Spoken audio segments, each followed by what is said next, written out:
ওনাকে বাংলাদেশে পালাতে হবে। এইভাবে নিজের নিরাপত্তা রক্ষীদের নিয়ে পালাতে হবে। কোর্ট, নিয়ম, আইন, সংবিধান সব মেনে মানে সব অমান্য করে ওনাকে পালাবে। ওনার মধ্যে এখন মুসলিম লীগের আত্মা ভর করেছে। ঝাড়ফুঁক দিয়ে বার করতে হবে। নাহলে মুসলিম লীগের পুরো একদম মনে হচ্ছে যেন মোহাম্মদ আলী জিন্নাহ কথা বলছে। অর্জুন সিং, অর্জুনদা আমাদের যে ভাষা বলেছে, এই ধরনের দেশদ্রোহী কথা বললে অর্জুন সিং এর দাওয়াই দেওয়াটাই একমাত্র উপাদান। এছাড়া এদেরকে ঠিক করতে পারবেন না। এই দিয়ে মমতা বন্দ্যোপাধ্যায়ের পতন সুনিশ্চিত। মমতা বন্দ্যোপাধ্যায় এবার বিধানসভা থেকে বিদায় নেবেন। মমতা বন্দ্যোপাধ্যায় নিজেকে মুসলিম লীগের দালাল প্রমাণ করেছেন। উনি রাজনীতির দেওয়াল লিখনটা পড়ে নিয়েছেন যে বিজেপি আসছে, তৃণমূল যাচ্ছে, এটা মমতা বন্দ্যোপাধ্যায় বুঝে গেছেন। তাই পাগলের প্রলাপ বকছেন। দেখছেন না, আমরা কখনো দেখিনি কোনো বিধানসভায় দাঁড়িয়ে মুখ্যমন্ত্রী তার বিধায়কদের বলছেন হাত নেড়ে চলো চলো, স্লোগান দাও স্লোগান দাও, সবাই স্লোগান দাও। মুখ্যমন্ত্রী কলতলার ঝগড়ায় পরিণত করেছে বিধানসভার আলোচনা চক্রকে। পরবর্তী অধিবেশনে এরা না বিজেপি বিধায়কদের খুন করে দেয় প্রকাশ্যে।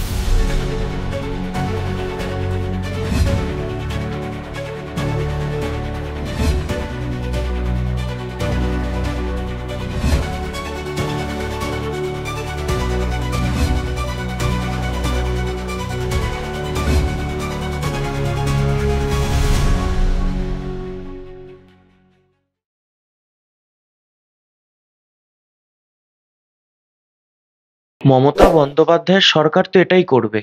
মমতা বন্দ্যোপাধ্যায়ের সরকার বিধানসভাটাকে তৃণমূল ভবন বানিয়ে নিয়েছে। তাদের প্রোপাগান্ডা চালানোর, তাদের মিথ্যাচার চালানোর সবকিছুর জায়গা হয়ে গেছে বিধানসভা। তারা দেশবিরোধী মন্তব্য করবে, তারা ভারতীয় সেনাকে অপমান করবে, তারা হিন্দু ধর্মকে অপমান করবে, তারা একের পর এক মিথ্যা অপপ্রচার চালাবে। এগুলো একতরফা ভাবে তারা চালাবে হচ্ছে বিধানসভায়। এবং বিধানসভায় বিজেপি বিধায়করা কিছু বলতে পারবে না। বিজেপি বিধায়করা প্রশ্ন করলে মুখ্যমন্ত্রী সেই প্রশ্নের উত্তর দেওয়ার তার সাহস নেই, তার কোনো ক্ষমতা নেই। তাই মমতা বন্দ্যোপাধ্যায় বিধানসভাটাকে আজকে কি বলবো, একটা সার্কাসে পরিণত করেছে। গোটা দেশের বুকে আমরা কখনো দেখিনি কোনো বিধানসভায় দাঁড়িয়ে মুখ্যমন্ত্রী তার বিধায়কদের বলছেন হাত নেড়ে চলো চলো, স্লোগান দাও স্লোগান দাও, সবাই স্লোগান দাও। মুখ্যমন্ত্রী কলতলার ঝগড়ায় পরিণত করেছে বিধানসভার আলোচনা চক্রকে। এই বিধানসভাকে ভাঙচুর থেকে মমতা বন্দ্যোপাধ্যায় বিধানসভায় প্রবেশ করেছেন। আর এই যে বিরোধী বিজেপি বিধায়কদেরকে যেভাবে শারীরিকভাবে হেনস্থা করলেন, নিগ্রহ করলেন, এই দিয়ে মমতা বন্দ্যোপাধ্যায়ের পতন সুনিশ্চিত। মমতা বন্দ্যোপাধ্যায় এবার বিধানসভা থেকে বিদায় নেবেন। এই বিধানসভার ভিতরে যে হাতাহাতি হয়েছে তাতে দেখা গেছে যে বিধায়ক শঙ্কর ঘোষ উনি আহত হয়েছেন, হসপিটালে ভর্তি, এবং অগ্নিমিত্রা পল ওনাকেও সাসপেন্ড করা হয়েছে। পরের দিন ওনার একটা ব্রেন স্ট্রোক মতো হয়েছে, উনিও হসপিটালে ভর্তি। এই সব কিছুর দায় তো মমতা বন্দ্যোপাধ্যায়ের। এই গুন্ডামি তৃণমূল এখন তালিবানে পরিণত হয়েছে। এখন মমতা বন্দ্যোপাধ্যায় তালিবান চালাচ্ছেন। রাজ্যে যে শাসনটা চলছে এটা তালিবানি শাসন। আজকে আপনি বলুন, বিরোধী দলের মুখ্য সচেতক, চিফ হুইপ, স্বাধীন ভারতবর্ষে কোনোদিনও তাকে ঘুষি খেতে হয়েছে, কিল খেতে হয়েছে, তাকে ফ্লোর অফ দ্য হাউসে ফেলে মারা হয়েছে, এই ঘটনা কোথাও দেখেছেন? কোথাও শুনেছেন? 20টারও বেশি রাজ্যে বিজেপির সরকার রয়েছে। কোথাও আপনি শুনেছেন বিজেপি বিরোধী কোনো বিরোধী দলের কোনো চিফ হুইপকে বিধানসভায় ফেলে পেটানো হয়েছে? এ কোন তালিবানি রাজত্ব? যে গুন্ডামি, যে অসভ্যতাম, যে খুন ধর্ষণের রাজনীতি তৃণমূল কংগ্রেস জায়গায় জায়গায় করে, সেটাকে বিধানসভায় নিয়ে আসছে। আর অগ্নিমিত্রা পাল একজন মাননীয়া বিধায়িকা, তাকে কিছুদিন আগেই তিনি অসুস্থ ছিলেন। অসুস্থতাকে তিনি পুরোপুরি সেরে না উঠলেও মানুষের কণ্ঠস্বর হিসেবে, আসানসোলের মানুষের হয়ে কথা বলতে উনি বিধানসভায় উপস্থিত হয়েছিলেন। একজন মহিলা, একজন নারী, সেই মহিলাকে শারীরিকভাবে হেনস্থা করা হলো। তাকে এইভাবে তৃণমূলের পুরুষ এমএলএরা মিলে এমন হেনস্থা করলো যে তার আজকে আপনি দেখতে পাচ্ছেন কি অবস্থা। এর দায় তো মমতা বন্দ্যোপাধ্যায়কে নিতে হবে। স্পিকার, যিনি যাকে স্পিকার বলতেও আমাদের কি বলবো, লজ্জাবোধ হয়, যে তিনি স্পিকারের যাবতীয় গরিমাটুকু শেষ করে দিয়েছেন পশ্চিমবঙ্গের বুকে, সেই স্পিকার বিমান বন্দ্যোপাধ্যায় তিনি আজ কোথায়? বিরোধী দলের একজন মহিলা বিধায়ক তাকে যদি আজকে মানে শারীরিক নিগ্রহের শিকার হয়ে তাকে যদি আজকে আমরা দেখতে পাই হাসপাতালে ভর্তি থাকতে হচ্ছে, এর দায় তো বিমান বন্দ্যোপাধ্যায়কে নিতে হবে। কি অপদার্থ অযোগ্য স্পিকার যে, মানে বিমান বাবু যিনি সামলাতে পারছেন না, মহিলা বিধায়কদের সুরক্ষা দিতে পারছেন না। এই রাজত্বে মানে মহিলারা ক্যাম্পাসে সুরক্ষিত নয়, কলেজ ক্যাম্পাসে, হাসপাতালে সুরক্ষিত নয়, হাসপাতালে আমরা দেখছি অভয়ের মতো ঘটনা ঘটছে। এবার তো বিধানসভার বুকে এরা তাই করবে। এবার তো বিধানসভার বুকে আমরা তো চিন্তিত বোধ করছি যে এর পরবর্তী অধিবেশনে এরা না বিজেপি বিধায়কদের খুন করে দেয় প্রকাশ্যে। এ পুরো তালিবানি তুঘলকি রাজত্ব চলছে। অঙ্কনদা, তুমি যেটা বললে যে বিধানসভার বুকে ওনারা সুরক্ষিত নন, সেখানে তাহলে সাধারণ মানুষ সুরক্ষা আশা করবে কি করে? নেই তো, সাধারণ মানুষের নাগরিক নিরাপত্তা কোথায়? একটা শহর একটা গ্রামের নাম বলো শেষ 6 মাসে যেখানে খুন হয়নি, ধর্ষণ হয়নি। পশ্চিমবঙ্গের বুকে একটা শহর একটা গ্রাম, প্রত্যেক শহরে খুন, প্রত্যেক গ্রামে খুন, প্রত্যেক পাড়ায় হলো আসলে যুব সমাজের হাত থেকে এরা চাকরি কেড়ে নিয়েছে, এরা পেন কলম ইত্যাদি কেড়ে নিয়েছে, আর ধরিয়ে দিয়েছে কি বোমা গুলি বন্দুক বারুদ। যাও গিয়ে সিন্ডিকেট চালাও, তোলাবাজি চালাও, খুন করো, ব্যবসায়ীদের থেকে তোলাবাজি করো, মানে পাড়ায় চাঁদার নাম করে জুলুমবাজি চালাও। এ তো দেখতে পেয়েছি। মানে যুব সমাজের হাতে মমতা বন্দ্যোপাধ্যায় কাজ না দিয়ে যদি বোমা গুলি বন্দুক তুলে দেয়, তাহলে সমাজের যে ক্রিমিনালাইজেশন হয়ে গেছে, সমাজের যে আমরা চতুর্দিকে অপরাধীকরণ দেখতে পাচ্ছি, এর দায় তো মমতা বন্দ্যোপাধ্যায়। সাধারণ মানুষের নাগরিক নিরাপত্তা মানে তৃণমূলের নিরাপত্তা নেই। তৃণমূল করে যারা, তারা সবচেয়ে বেশি আক্রান্ত হচ্ছে, গোষ্ঠীদ্বন্দ্বে সবচেয়ে বেশি খুন হচ্ছে। এই তৃণমূল যদি 26-এ আবার জিতে আসে, আমি দায়িত্ব নিয়ে বলছি, বাংলার কোনো মানুষ বাড়ি থেকে যদি বেরোয় মেডিক্লেম করে বেরোতে হবে। বাড়ি থেকে বেরোলে, যে বাড়ি থেকে বেরোলে বেঁচে ফিরতে পারবো কিনা, কারণ হয় চুরি জোচ্চুরি করে আপনাকে খুন করে দেবে, না হলে আপনার বাড়িতে ঢুকে রেপ করে দেবে, না হলে কোনো কর্মস্থলে গেলে, কোনো জায়গায়, কোনো কলেজে স্কুলে ছাত্রীরা পড়তে গেলে সেখানে রেপ করে দিচ্ছে। পুরো একটা ক্রিমিনাল কালচার পশ্চিমবঙ্গের বুকে এনে দিয়েছে। মানে আমরা লালুর জমানার যে বিহার শুনতাম, যে যেখানে ক্রিমিনালদের রাজত্ব চলে, পশ্চিমবঙ্গের অবস্থা তার চেয়েও খারাপ। বিধানসভার স্পিকারের মুখে কাগজ ছোড়াকে মাননীয় মুখ্যমন্ত্রী বলছেন যে এটা অনৈতিক। তাহলে উনি একটা সময় যখন লোকসভা স্পিকারের মুখে চাদর ছুঁড়েছিলেন, সেটা কি নৈতিক ছিল? মমতা বন্দ্যোপাধ্যায় মানসিক ভারসাম্য হারিয়ে ফেলেছেন। একদিকে দেখতে পেয়েছেন এসআইআর হলে ওনার 1 কোটি জিহাদি জামাতি বাংলাদেশি অনুপ্রবেশকারী ভোট ব্যাংক তারা বাদ যাবে, তাদের নাম বাদ যাবে। ওই শেখ সাদ রাডি, লাভলি খাতুন, শেফালি খাতুন, যে সমস্ত বাংলাদেশি জঙ্গি জামাতিদের Mamata Bandyopadhyay double double voter card করে পশ্চিমবঙ্গে ভোটার লিস্টে ঢুকিয়ে দিয়েছে, তাদের নাগরিকত্ব চলে যাবে। এখন এই যে জিএসটি আপনি দেখতে পাচ্ছেন, জিএসটিতে ব্যাপক ছাড় দিয়েছে পুজোর আগে নরেন্দ্র মোদীর সরকার, এবং অন্যদিকে মমতা বন্দ্যোপাধ্যায় পেট্রোল ডিজেল গ্যাসে কোটি কোটি টাকা অতিরিক্ত ট্যাক্স নিয়ে লুটছে বাঙালিকে। এবং এই এই মাস থেকে মানে বিদ্যুতের ওপর আরো একটু করে মূল্য বৃদ্ধি বাড়িয়ে দিল, আরো এক ধাপ বিদ্যুতের ওপর এরা ট্যাক্স বাড়িয়ে দিল এই রাজ্য সরকার। তো সার্বিকভাবে লুট মানুষ দেখতে পাচ্ছে। তৃণমূল মানে লুট, তৃণমূল মানে খুন, তৃণমূল মানে ধর্ষণ। তো এই পরিস্থিতিতে মমতা বন্দ্যোপাধ্যায় একজন, উনি তো দীর্ঘদিনের একজন রাজনীতিবিদ, উনি রাজনীতির দেওয়াল লিখনটা পড়ে নিয়েছেন যে বিজেপি আসছে তৃণমূল যাচ্ছে, এটা মমতা বন্দ্যোপাধ্যায় বুঝে গেছেন। তাই পাগলের প্রলাপ বকছেন, দেখছেন না, একবার বলছেন মোদি চোর বিজেপি চোর, দিয়ে বলছেন না না আমি বলিনি চোর চোর চোর, বিজেপি বলছে। মানে রাতে ঘুমাতে পারছেন না। আমি নরেন্দ্র মোদী সরকারের কাছে অনুরোধ করব যে স্পেশাল প্যাকেজ দিন মমতা বন্দ্যোপাধ্যায়ের জন্য, স্পেশাল প্যাকেজ দিন যেখানে অন্তত ঘুমের ওষুধের দাম কমিয়ে মমতা বন্দ্যোপাধ্যায় রাতে ঘুমাতে পারেন, না হলে আগামী 6 মাস আরো পাগলের প্রলাপ শুনতে হবে। উনি কাগজ ছোড়াকে আজকে অনৈতিক বলছেন। উনি যে সমস্ত কাজ বিধানসভার বুকে করছেন, বিধানসভাটাকে অনৈতিক বানিয়ে দিয়েছেন। কেন যোগ্য চাকরি প্রার্থীদের জন্য উনি বিধানসভায় সর্বদলীয় প্রস্তাব আনতে পারলেন না? আমরা তো প্রশ্ন তুলেছিলাম, কেন শাক সবজি ফসল, যেটা আজ এ মাসটা পুজোর মাস, পুজোর মাসের আগে দাম কমাতে উনি সদর্থক ভূমিকা পালন করলেন না? আমরা তো এই নিয়ে আলোচনা চেয়েছিলাম।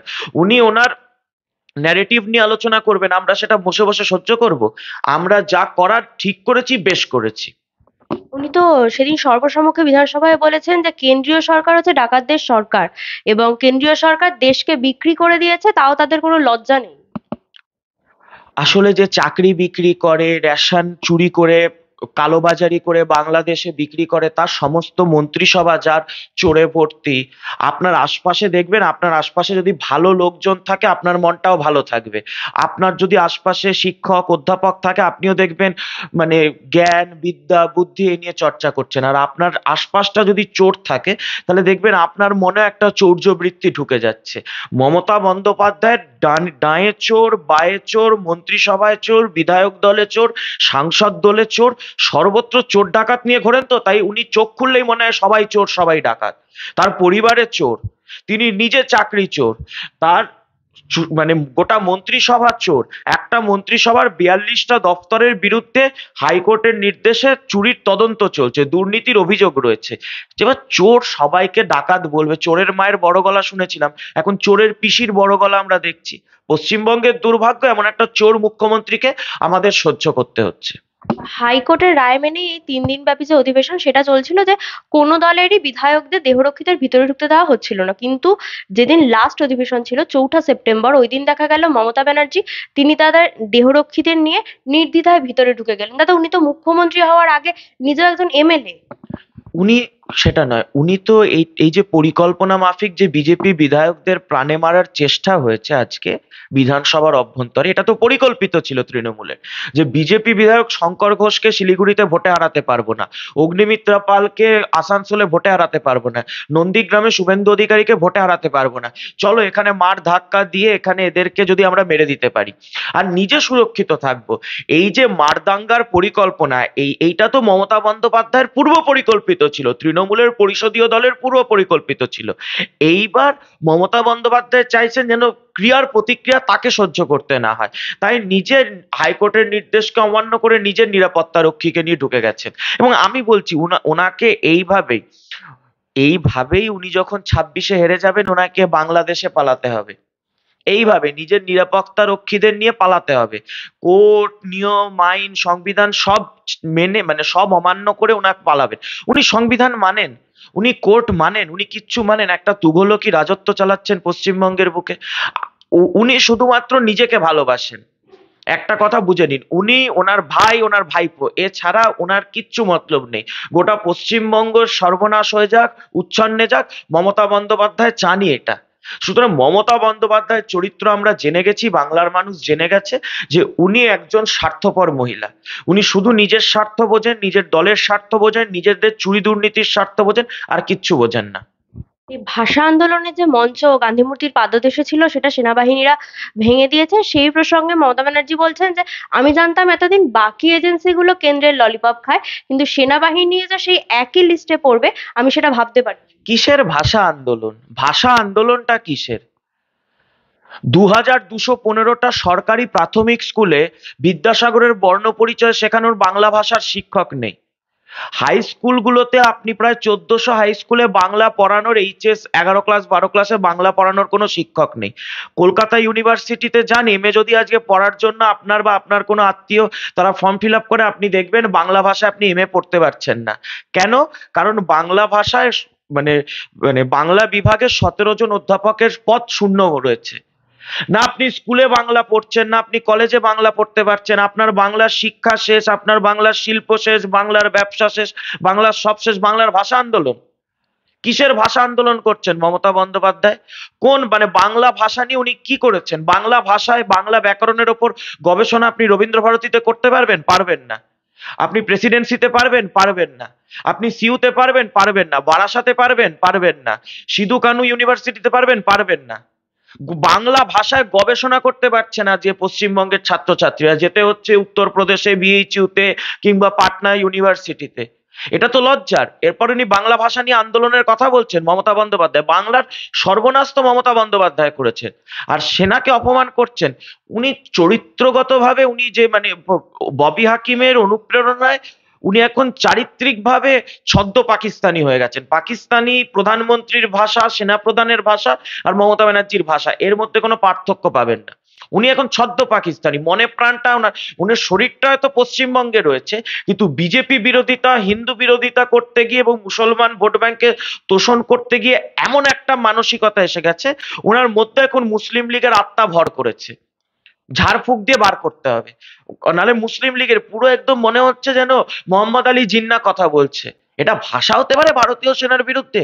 ভারতীয় সেনা আমাকে দেখে পালিয়ে গেছে, ভারতীয় সেনা বিজেপির এজেন্সি, এগুলো কোনো মানে ভারতবর্ষের সংবিধানের শপথ নেওয়া কোনো একজন দায়িত্বশীল রাজনীতিবিদ বা প্রশাসনিক প্রধানের ভাষা হতে পারে? আমরা কোন মুসলিম লীগের শাসন চলছে পশ্চিমবঙ্গে? আমরা আশঙ্কিত, আমরা ভয় পাচ্ছি মুসলিম লীগের শাসন যদি এরকম চলে, যারা দেশের সেনাকে মানে না, কালকে তো হিন্দুদেরকে কচুকাটা করলে আমরা কিছু করতে পারবো না, কেউ বাঁচাতে পারবে না। আমাদের পরিণতি ওই মুর্শিদাবাদের হরগোবিন্দ দাস চন্দন দাসের মতো হবে হয়তো। ব্রাত্যবাবু তিনিও তো বলছেন যে এই যে মঞ্চ ভাঙার ঘটনা, এটা নাকি বাংলাদেশের ঢাকায় যখন পাক সেনারা অত্যাচার চালিয়েছিল সেই ঘটনার সমতুল্য। চাকরি চোর একটা শিক্ষামন্ত্রী, ওই হয় না যে রাজা রানী বলে যত, পারিষদ তার থেকে অনেক বেশি বলে, এখন উনি এইসবই বলবেন। পশ্চিমবঙ্গের শিক্ষা ব্যবস্থাটাকে বিক্রি করে দিয়েছে, চাকরিগুলোকে বিক্রি করে দিয়েছে, গর্ব করে নির্লজ্জের মতো দোকান কাটার মতো বলে যে হ্যাঁ, চাকরি তৃণমূলের ছেলে মেয়েরাই পাবে, যারা তৃণমূলের ঝান্ডা ধরবে তাদেরই চাকরি দেব। এরপর আপনি ওর থেকে কি ভাষা এক্সপেক্ট করেন? ওটাকে শিক্ষামন্ত্রী বলা বন্ধ করুন। ওর কি ওর ও ও ও পশ্চিমবঙ্গের শিক্ষা ব্যবস্থাকে বিক্রি করে দিয়েছে। 22 সালের এসএসসি, 22 সালের প্রাইমারি ওর ও ও শিক্ষামন্ত্রী সেই তত্ত্বাবধানে হয়েছিল। আজ অব্দি বলুন কারা চাকরি পেয়েছে, কাদেরকে উনি চাকরি দিতে পেরেছে? শিক্ষামন্ত্রীও একটা 8,000 স্কুল যার আমলে বন্ধ হয়ে যায়, তাকে আপনি শিক্ষামন্ত্রী বলবেন? মানবেন আপনি? ওর কথার উত্তর দেওয়া অর্জুন সিং, অর্জুনদা আমাদের যে ভাষা বলেছে, এই ধরনের দেশদ্রোহী কথা বললে অর্জুন সিং এর দাওয়াই দেওয়াটাই একমাত্র উপাদান, এছাড়া এদেরকে ঠিক করতে পারবেন না। রাজ্য সরকারের পুলিশ সেনাবাহিনীর ট্রাক আটকেছে এবং সেই সিসিটিভি ফুটেজও আমরা দেখেছি। কিন্তু শওকত মোল্লা, ওনার পাইলট কারে ধাক্কা খেয়ে মৃত্যু হয়েছে এক যুবকের, কিন্তু সেই সিসিটিভি ফুটেজ তাহলে কোথায় গেল? ওই এলাকাটা তো সিসিটিভি সার্ভিলেন্সের মধ্যেই পড়ে। আপনি কার থেকে কি প্রত্যাশা করছেন? আপনার ওপরে আমার এবার প্রশ্ন চিহ্ন এসে যাচ্ছে যে আপনি কার থেকে মানবিকতা, নৈতিকতা, সাংবিধানের সাংবিধানিক কাঠামোর প্রতি সব আনুগত্য ইত্যাদি প্রত্যাশা রাখছেন? এই তৃণমূলের থেকে? এর আগেও তো মুর্শিদাবাদের এমপি, তৃণমূলের এমপি, একটা 6-7 বছরের শিশুকে গাড়ি চাপা দিয়ে মেরে দিয়েছিল। তৃণমূল যা খুশি তাই করবে, আমি বলছি না, কোনো নাগরিক নিরাপত্তা নেই। এরা গাড়ি চাপা দেবে, এরা মানুষকে খুন করবে, মারবে, ধর্ষণ করবে, এবং তার সিসিটিভি ফুটেজ থেকে শুরু করে কিচ্ছু আপনি পাবেন না, কিচ্ছু পাবেন না। এরা একটা ভারত বিরোধী সরকার চালাচ্ছে পশ্চিমবঙ্গের বুকে, যেখানে এদের ওই একটা বাহুবলী সিনেমার ডায়লগ ছিল না, মেরা বচন হি শাসন হ্যাঁ, এদের হচ্ছিল এইরকম। এদের তুঘলকি আইনি শাসন। এরা সেনার বিরুদ্ধে পদক্ষেপ নেবে, কিন্তু শওকত মোল্লার বিরুদ্ধে একটা জিডি করার ক্ষমতা নেই। কারণ শওকত মোল্লার বিরুদ্ধে যদি জিডি হয়, তাহলে ভাইপোর ওই 7,000 ভোট চুরি করে ডায়মন্ড হারবার জেতার রহস্যর ভান্ডা ফুটে যাবে। তাহলে ভাইপোর আর তো ডায়মন্ড হারবার মডেল করা হবে না। শওকতের বিরুদ্ধে শওকতরা টিকিয়ে রেখেছে, শওকত, আরাবুল, কাইজার, তারপর হচ্ছে হলো জেসিবি, আনারুল, শাহজাহান, এরা মমতা বন্দ্যোপাধ্যায়কে টিকিয়ে রেখেছে, নবান্নে মুখ্যমন্ত্রীর চেয়ারে বসতে পারছে এইসব বোমা বাঁধার কারিগর, খুন ধর্ষণের সাথে যুক্ত এই আসামিগুলোর জন্য। আপনি এদের বিরুদ্ধে এই সরকার পদক্ষেপ নেবে প্রত্যাশা করেন কি করে? আপনার আপনার তাহলে সেই প্রত্যাশাটাই ভুল। অপরাধীদেরকে প্রতিপালন করে যে সরকার, সেই সরকার অপরাধীদের বিরুদ্ধে কখনো পদক্ষেপ নেবে? আজকে 3 দিন হয়ে গেছে এই ঘটনার, আজকে তদন্ত শুরু হয়েছে ওই পাইলট কারের, এবং শওকত মোল্লার নামে কিছুই হবে না। আমি জামিনযোগ্য মামলা নয়, ও মামলাতে বেল বন্ডেও সই করতে হবে না এমন অবস্থা। পুলিশই নিজে বলবে হুজুর আমি নিজেই করে দিলাম সবকিছু। খুন হওয়ার পরেও একটা জামিন অযোগ্য অ্যাটেম্পট টু মার্ডার লাগে না? অ্যাটেম্পট টু মার্ডার এই আইনটা তাহলে কেন রয়েছে? বিএনএস এর অ্যাটেম্পট টু মার্ডার এর যে বিএনএস এর ধারাগুলো রয়েছে, ভারতবর্ষের সরকারকে বলে দিক, ভারতবর্ষের সুপ্রিম কোর্টকে বলে দিক পশ্চিমবঙ্গ সরকার আমরা মানি না। আজকে একটা ছেলে, জলজ্যান্ত ছেলেকে গাড়ি চাপা দিয়ে মেরে দিল, নন বেলেবল সেকশন লাগাতে পারছে না পুলিশ। অথচ পুলিশ তো রয়েছেই তৃণমূলের দলদাসত্ব করার জন্য। পুলিশ আজকে হচ্ছে উর্দিধারী তৃণমূল, পোশাকটা পুলিশের, ভেতরটা তৃণমূল। এই পুলিশের থেকে আপনি কি ভাবছেন? শাহজাহানের বিরুদ্ধে পদক্ষেপ নিতে যে পুলিশের হাত কাঁপে, শওকতের বিরুদ্ধে, শাহজাহান একটা জেলা পরিষদের মেম্বার ছিল, সে খুন করেছে, সে রেপ করেছে, তার বিরুদ্ধে পুলিশ অ্যাকশন নিতে পারেনি। শওকত তো তাও এমএলএ, ওর বিরুদ্ধে মমতা পুলিশ পদক্ষেপ নিতে পারবে? আমি আবারও বলছি, আপনি এই যার থেকে আশা করছেন সেই আশাটাই বৃথা। এই পুলিশের থেকে আশা করবেন না, এই পুলিশই আইনের রক্ষক হবে। এখন তৃণমূলী রক্ষক হয়ে কাজ করছে, 6 মাস পর বিজেপির সরকার আসুক, আইনের রক্ষক হয়ে কিভাবে কাজ করে যোগী আদিত্যনাথ উত্তরপ্রদেশে দেখিয়ে দিয়েছেন। দাদা একটু অন্য আপনি আশা করছেন কি করে মহিলা সোহরাবর্দীর শাসনে সোহরাবর্দীর ইতিহাস দেখানো হবে? 46-এ যেভাবে হিন্দু বিরোধী নরসংহার চলেছিল, এখন তো পশ্চিমবঙ্গে তাই চলছে। এখন মুর্শিদাবাদে তাই চলছে, হরগোবিন্দ দাস, চন্দন দাসকে ঠিক একইভাবে কুচুকাটা করা হচ্ছে। তৃণমূলের কাউন্সিলর, তৃণমূলের পৌরপ্রধান ইনভলভ থাকছে। এখন মালদার মোথাবাড়িতে তাই হচ্ছে, ভাইপোর ডায়মন্ড হারবার মডেলের অন্তর্গত মহেশতলায় তাই হচ্ছে। যদি আপনার মানে আপনি আয়না দেখে কখন ভয় পাবেন? আয়নায় যদি আপনার আসল রূপটা ধরা পড়ে। মমতা বন্দ্যোপাধ্যায় বেঙ্গল ফাইলস সিনেমায় নিজের আয়নায় আসল রূপটা দেখতে পাচ্ছেন। ওখানে দেখা হচ্ছে 46-এর দাঙ্গায়, দ্য গ্রেট ক্যালকাটা কিলিং এ সোহরাবর্দীর আমলে কিভাবে হিন্দুদের মানে হিন্দু বিরোধী নরসংহার চলেছিল। মমতা বন্দ্যোপাধ্যায় দেখতে পাচ্ছেন আয়নায় নিজেকে, সোহরাবর্দীর আসনে নিজেকে, যে হ্যাঁ, আমার রাজত্বে হিন্দুরা কিভাবে প্রতারিত হচ্ছে, আমার রাজত্বে কিভাবে সরস্বতী পুজো করতে গেলে আমার দক্ষিণ কলকাতার আমার ওই কি ছাত্র নেতার নাম ছিল, সেই মুসলমান ছাত্রনেতা কিভাবে হিন্দু ছাত্রীদের বলে দেয় যে তোদের রেপ করে দেবো যদি সরস্বতী পুজো করতে চাস। এ তো দেখেছি। পুলিশি প্রহরায় নদিয়া থেকে শুরু করে বিভিন্ন জায়গায় মায়ের পুজো করতে হচ্ছে বিদ্যালয়। তো এইটা যখন আজকে পশ্চিমবঙ্গের একটা নিউ নর্মাল হয়ে গেছে, আমরা সেই কোভিডের সময় শুনেছিলাম না যে ওই মুখে মাস্ক পরাটা নিউ নর্মাল, এখন পশ্চিমবঙ্গে হিন্দুদের দ্বিতীয় শ্রেণীর নাগরিক হিসেবে ট্রিট করা, হিন্দুদের বিরুদ্ধে দাঙ্গা করা, হিন্দুদের মারধর করা, হিন্দুদের খুন করা, এটা যখন নিউ নর্মাল হয়ে গেছে, তো দা বেঙ্গল ফাইলসের 46 দেখানো হলে মমতা বন্দ্যোপাধ্যায় এটা কি 26 মনে করছেন, 25 মনে করছেন? বেঙ্গল ফাইলসের ইতিহাসকে অস্বীকার করে মমতা বন্দ্যোপাধ্যায় নিজেকে মুসলিম লীগের দালাল প্রমাণ করেছেন। মমতা বন্দ্যোপাধ্যায় প্রমাণ করেছেন যে মমতা বন্দ্যোপাধ্যায় ইতিহাসকে বিকৃত করতে চান, ইতিহাসকে অস্বীকার করতে চান, হিন্দু বিরোধী সরকার উনি পশ্চিমবঙ্গে চালাচ্ছেন। তখন তো জন্মই হয়নি তৃণমূলের, মমতা ব্যানার্জিরও জন্ম হয়নি। মমতা ব্যানার্জির ভয় কিসের? এই ভয় প্রমাণ করছে যে 46-এর বাংলা আর 25-এ মমতা ব্যানার্জির বাংলা, সোহরাবর্দীর বাংলা আর মমতা ব্যানার্জির বাংলায় কোনো পার্থক্য নেই। অন্যদিকে অনির্বাণ ভট্টাচার্যের একটি গান খুব ভাইরাল হয়েছে, হুলিগানিজম। সেখানে দেখা গেছে উনি 3টে রাজনৈতিক দলের 3জন ঘোষবাবুকে নিয়ে কটাক্ষ করেছেন এবং সাথে সনাতন ধর্মকেও তিনি কটাক্ষ করেছেন। ওর কাজ কি আছে এই করে? মমতা ব্যানার্জি ওর কাজ বন্ধ করে দিয়েছে। মমতা ব্যানার্জির বিরুদ্ধে কিছু বলা যাবে না যদি হিন্দুদের গালাগালি দিয়ে। প্রথমত ও তো বামপন্থী, বামপন্থীদের সংস্কৃতি তো সনাতন ধর্মকে গালাগালি দেওয়া, হিন্দুদের গালাগালি দেওয়া, এটাকেই ওরা প্রগতিশীলতা, এটাকেই ওরা আধুনিকতা, এটাকেই ওরা ধর্মনিরপেক্ষতা মনে করে। ও বামপন্থী, তারপর আবার এখন মমতা ব্যানার্জি ওর অভিনেতার কাজ কেড়ে নিয়েছে।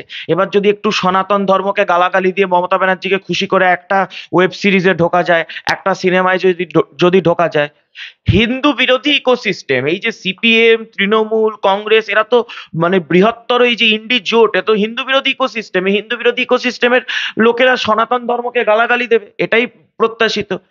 এবার এটাকে নিয়ে আপনি কেন করছেন? এটাকে এতক্ষণে যদি অন্য ধর্মকে নিয়ে কিছু বলে ফেলতো, এফআইআর হতো, আপনি দেখতে পাচ্ছেন এতক্ষণে হয়তো তার বিরুদ্ধে মানে হাজারে হাজারে মানুষ নেমে পড়তো, তার মানে গলা কাটার নিদান এসে যেত, তাকে মানে কার্যত জেল হেফাজত, পুলিশ হেফাজত, মমতা ব্যানার্জি নিজে দাঁড়িয়ে হয়তো বলতেন এর জন্য ফাঁসি দাও, ফাঁসি দাও। কিন্তু যেহেতু হিন্দু ধর্মকে গালাগালি দিয়েছে, সে শ্রীজাত হোক কিংবা এই হচ্ছে আজকের এই অনির্বাণ, এদেরকে মমতা ব্যানার্জি সুরক্ষা দেবে, কারণ মমতা ব্যানার্জি নিজেই তো হিন্দু বিরোধী।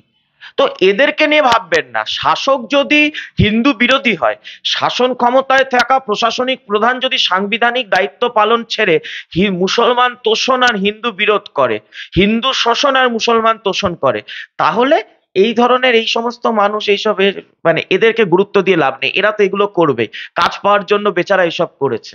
অসংখ্য ধন্যবাদ।